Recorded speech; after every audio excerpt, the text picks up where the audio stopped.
अस्सलाम वालेकुम, how are you everybody. आज हम बनाएंगे देसी चिकन, वो भी शोरबे वाला। इसका शोरबा बहुत ही टेस्टी और फ्लेवरफुल होता है।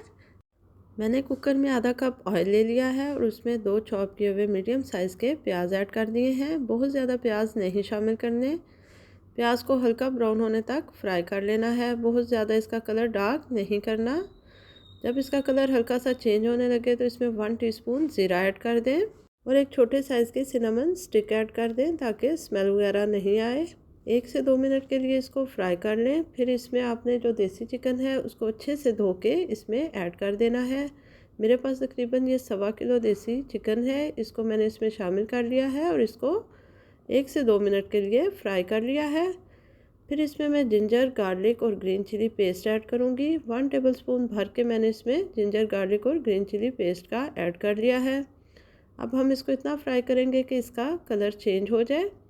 ये देखिए इसका कलर चेंज हो गया है। अब हम इसमें स्पाइसेस ऐड कर देते हैं। 1 टीस्पून मैंने नमक शामिल किया है, half teaspoon red chilli powder, half teaspoon ही रेड चिली फ्लेक्स और टर्मेरिक पाउडर ऐड किया है।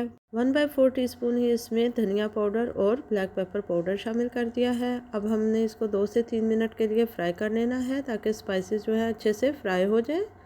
फिर इसके बाद मैंने एक टमाटर लिया है, उसको 4 पीसेस में कट कर लिया है और उसको इसी तरह इसमें डाल देना है।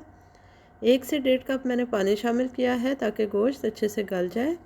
समटाइम्स ऐसा होता है कि देसी चिकन जल्दी गल जाता है, समटाइम्स ये बहुत ज़्यादा टाइम लेता है, तो इसे फ्राई करने से इसकी बोटियाँ टूटेंगी नहीं। अब हमने कुकर का ढक्कन बंद कर देना है और इसकी विसल को तकरीबन 5 मिनट के लिए ब्लो होने देना है।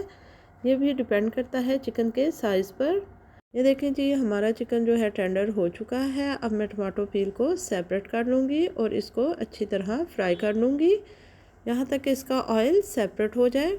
आप इस तरीके से ज़रूर देसी चिकन को ट्राई कीजिएगा, इसमें बिल्कुल भी स्मेल नहीं आएगी और इसके शोरबे का बहुत ही अच्छा फ्लेवर बन जाएगा। ये देखें इसका ऑयल सेपरेट हो गया है। अब मैं इसमें अपनी चॉइस के अकॉर्डिंग या जितनी मुझे कंसिस्टेंसी चाहिए उतना पानी शामिल कर लूँगी। मैंने 2 कप पानी डाला है, आप इससे कम या ज़्यादा भी डाल सकते हैं। फिर इसमें मैंने हाफ़ टी स्पून ज़ीरा पाउडर शामिल किया है। अब आप इसको कवर करके 1 से 2 बॉयल आने तक या 5 मिनट के लिए पका लें। ये देखें जी, देसी चिकन बिल्कुल रेडी है। इसको आप रोटी के साथ खा सकते हैं, चावल के साथ खा सकते हैं और अपनी मर्ज़ी की गार्निश कर सकते हैं। मैंने धनिया और ग्रीन चिली से इसको गार्निश किया है। Hope you like the recipe. If you like the recipe please subscribe my channel.